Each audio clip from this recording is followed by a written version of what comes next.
Okay, ji. Continuity correction. Now, this thing is applied when two words are used that are suitable approximation.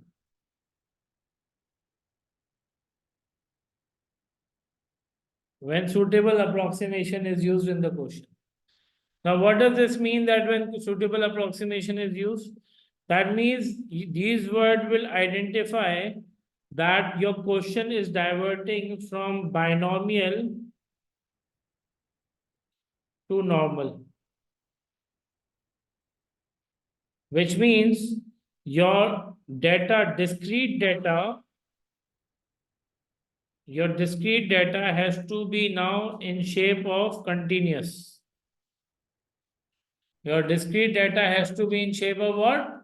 Continuous. Now, what does this mean? This means that your lower terms, like for suppose the maximum term that we see is 9 or 10, let's see 9. In this, if n is equal to 9, in this n will be what? 100. So that means when you are talking about continuous, number one, the terms will be more. Number two, these terms are discrete. That means 1, 2, 3, 4, 5, 6, 7, 8, 9. But in continuous, it would be 1. Then we will have 1.0001. Then we'll have 1.0002.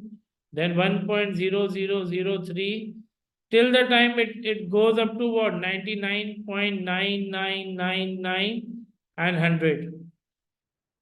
So that means your continuous data comes in what points as well. But your binomial data is normally in the integer form. But how do you change your binomial to normal and what are given? First of all, for this, you need to understand what is required in the normal. You need to have mean, you need to have standard deviation, you need to have standard deviation, you need to have value of x, and obviously then you'll be able to find what z, because z is equal to x minus mu upon standard deviation. This becomes your normal formula to convert the value of x to value of what? Z.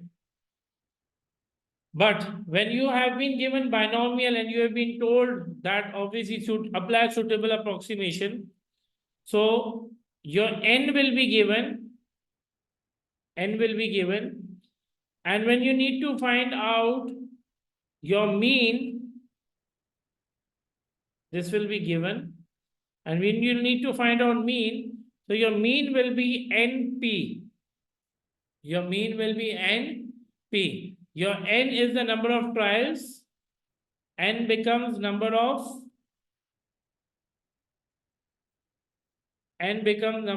trials. And P becomes probability of success of that particular question. Similarly, if you need to find out variance, this will be NPQ. N is the number of trials. P is the probability of success. And Q is the probability of failure. This will be probability of what? Failure. So what does this mean? This means that this will give you variance. And what you do is for the standard deviation is under root variance, which also means under root NPQ, which also means what? Under root NPQ. And what you get is you will get standard deviation. But whenever you need to find out your binomial to normal, you apply continuity correction. Now, what is continuity correction? Your continuity correction is that if x is given, let's say 30 in binomial, and you are told that it is greater than, so what we do is we apply what? Plus 0.5. We apply 0.5, add this. So that means your x will become 30.5 and you will be converting it to normal. If your x is 30 and the question says greater than equal to, in this regard, what you need to do is you need to subtract 0.5. You need to subtract 0.5, which means your x will be 29.5 and you'll be solving down your normal distribution. If it says x is 30 and the question is very clear, lesser than. So what you need to do is, when less than, you will subtract 0.5. So for lesser than, it will be x is equal to 29.5. But if it says x is 30, but it says lesser than equal to. So when it says equal to, so what does it mean? You will add 0.5 in it. So this will be x is equal to 30.5. So which clearly means that these will be the four terms that will be used. It can be more than, equal to, more than. It can be less than, equal to, or less than. So whenever it says more than, so that means you will plus. When it says more than, equal to, you will do what? Subtract. If it says less than, you will subtract. If it says less than, equal to, then you will do what? You will add. Because obviously less than, equal to generally means, what does, to explain this little further, what you need to understand is, if x is 30, let's say if x is greater than 30, so what do we take it?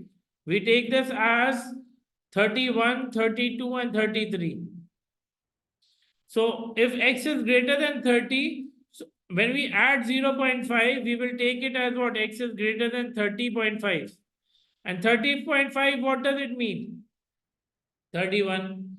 Obviously, when we are making it decimal, so that means 30.5, 30.51, 30.52. If it is x is less than 30, so what does it mean? X less than 30 means 29, 28, 27, 26. So that means x less than 29.5. So when we are going below 29.5, that means we are dealing with what? 29.4, 29.3, which eventually is what? 29, 28, 27. But in the similar context, what we need to understand, if x is greater than equal to 30, so this starts from what? 30, 31, 32. But the actual value 30 starts from is 29.5. Your 30 starts from where? 29.5. So that is the reason you apply 29.5 as continuity correction for greater than equal to. So that means 29.5. That is the reason you subtract 0.5 when it says greater than. Greater than equal to, subtract 0.5, which is 29.5. Similarly, if this was x less than equal to 30, if this was less than equal to 30, then automatically what we need to have is 30, 31, 30, 29, 28. But to have 30, what does it mean? X less than equal to 30.5, which means 30.4, 30.3, 30.4, 30.3, what does it mean? It reflects 30 when we are talking about the integer. So what does this really mean? This applies continuity correction. This applies what? Continuity correction. And continuity correction is always applied when the question is of binomial and it is converted to what? Normal. The question is of binomial and it is converted to what? It is converted to normal. And to convert it to normal, we apply what? Continuity correction. Okay, ji, let's just attempt this question for the example of suitable approximation in it. A survey of adults in a certain large town found that 76% of people wore a watch on their left wrist and 15% wore a watch on their right wrist. 9% did not wear a watch. A random sample of 14 adults were taken. Find the probability that more than 2 adults did not wear a watch. Now, probability of success is did not wear a watch. Wear a watch, which means 0.09. And it doesn't really matter that it wears on the right hand or it wears on the left wrist or the right wrist. Watch wearing probability will be 0.91. Now, what you need to understand here is that out of 14 adults, more than 2 adults did not wear. Now, more than 2 adults mean X greater than equal to, no, greater than 2. More than 2 means X greater than 2, which means 3, 4, 5, 6, 7, 8, 9, 10, 11, 12, 13, and 14. Now, it will be very difficult for us to calculate all these probabilities. So, what we do is we'll minus 1 from X is equal to 0, 1, and 2. So, we'll find out probability of X 0, 1, and 2 and subtract it from what? 1 to find the probability of 3, 4, 5, 6, 7 till what? 14. So, 1 minus, this should be 14C0, 0. Because the probability of success here is 0.09 to the power 0 and 0.91 to the power 14 plus 14C1, 0.09 to the power 1, 0.91 to the power 13 plus 14C2, 0.09 to the power 2 and 0.91 to the power 12. Now, when we'll calculate these values, so that means the value of all 0, 1, and 2 will be 0.874486. So when we subtract it by 1, the probability is 0.126, and this probability is basically for X greater than 2. So the answer for this is 0.12 and 6. Let's just work on part 2. A random sample of 200 adults. Now see, the sample has increased. That means now N has changed to 200. Using suitable approximation. So your first thing that should click is continuity correction. Find the probability that more than 155 wore a watch on their left wrist. That means X greater than 155.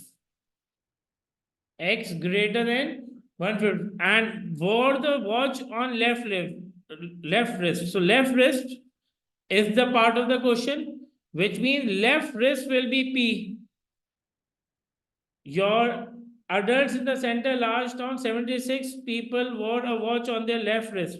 So if 76 people, so that means your data now, your question part 2, 76% of people wore it on the left wrist. And the remaining, what will be the remaining percentage? 100% minus what? 76%. When we subtract this, we get what? 24%. 24% are those who are not wearing watch on left. It doesn't really matter that they are wearing the watch or they're wearing on the right hand side. The point is that they're not wearing on the left hand wrist, right? So what does it mean? This means that P here is 0.76 and Q is 0.24 and N is what? 200. So your NP mean will be 200 multiplied by 0.76. So that means your mean will become, when we multiply, 152. Your mean will be what? 152. Similarly, When we calculate NPQ, NPQ will be 200 multiplied by 0.76 multiplied by 0.24. We end up having what 36.48. So when we write down the data, we'll write it that X is normally distributed by 150. Mean is what 152, and that will become 36.48. Mean and your standard, your variance. So X is normally distributed with mean 152 and the variance is 36.48. Now, since I told you that we'll be applying continuity correction when suitable approximation is used, and when the question says X is greater than 155, X is greater than 155. So what does greater than means? Greater than means adding 0.5. So that means X will be 155 plus 0.5, which means X should be 155.5. X should be what? 155.5. You need to write down applying continuity correction. So now your X is 155.5. You can find out what? 155.5 minus your mean is 152 upon standard deviation is under root 36.48. Because what you need to understand is that 155.5 is more than your mean. 155 and you need to find out greater than. You need to find out greater than. Whenever it is more than the mean, it will be on the right. But this is value of what? X. You need to convert this to value of what? Z. Your value of Z while converting this will be 0.5794. When we will solve 155.5 minus 152 under root 36.48, we'll get 0.5794, which means the same quotient bell curve when we write down for Z, this will be 0 and this will be 0.5794. This will be 0.57 and we need to find out answer for the right hand side. We need to find out the answer for right hand side. When we need to find out answer for right hand side, so what does this mean? That probability of X greater than 55.5 means, let's say Z greater than 155.5 minus 152 upon under root 36.48 becomes what? Probability Z greater than 0.5794. Since we need to have greater than 0.5, which means 1 minus probability Z less than 0.5794, which means 1 minus 5 of 0.5794. So 0.5794, means, looking at the table, 0.5794. So 0.5794 will be converted to what? 0.579, 0.5, this is 0.5, 0.57, this is your 7, 0.57, and the next part is 9. So what do we get in 9? The 9 is 31. So 7157 plus 31. 7157.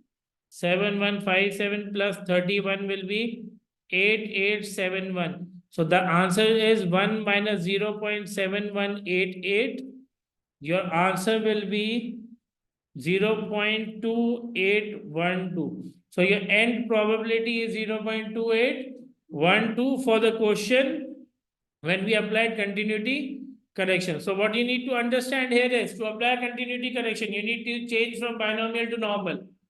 Your n will be multiplied with p to find out mean. Your NPQ, when under root, you will get what? Standard deviation. Since it is greater than 155, so we did 155.5. We solved the entire question using X as 155.5, your mean as 152, and your standard deviation as under root 36.48. You got Z value as 0.5794, which is positive. When it is Z is positive, we mark it on the right hand side of the Gaussian bell curve. It wanted to have probability of the greater than, so we shaded the great right hand side part. Z table does not give me the probability of the right hand side. So what we do is we'll subtract the probability, we'll find out the probability of less than, and then we'll subtract it by 1 so that we can find out the probability of the greater than, which was 0.2812. This was lecture number 5.